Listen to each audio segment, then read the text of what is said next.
So when looking at RNA sequencing, what information is most important in the clinical setting?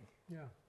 So one is that when you do RNA sequencing, you measure in essence the activity of all genes in a sample. And these genes, how much they are expressed, give you some type of a fingerprint of a tumor. And that fingerprint can be used for classification purposes. And you can use different algorithms, etc. And you can also use artificial intelligence and so on to really classify a tumor into distinct entities. So that's the gene expression pattern, so to say. Then the other component, and they come together to some extent as well when you work clinically. The other that's the gene fusions. And when you do RNA sequencing is a very effective method of identifying gene fusions. So now after you've done an RNA sequencing experiments, you have the gene expression signature of the tumor and you have the gene fusion. And those can guide you in making a correct diagnosis.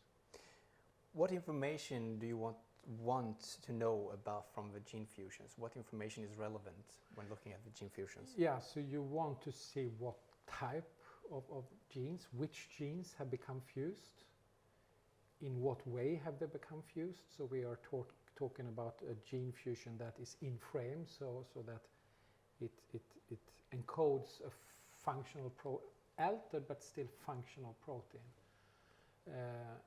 You want to know where they are located in the genome.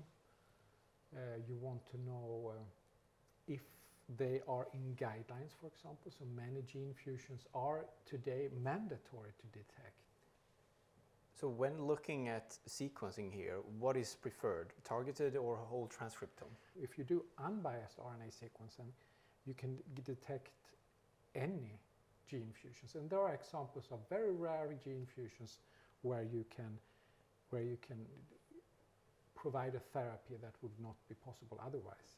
And that's the trend of moving into unbiased or whole RNA sequencing.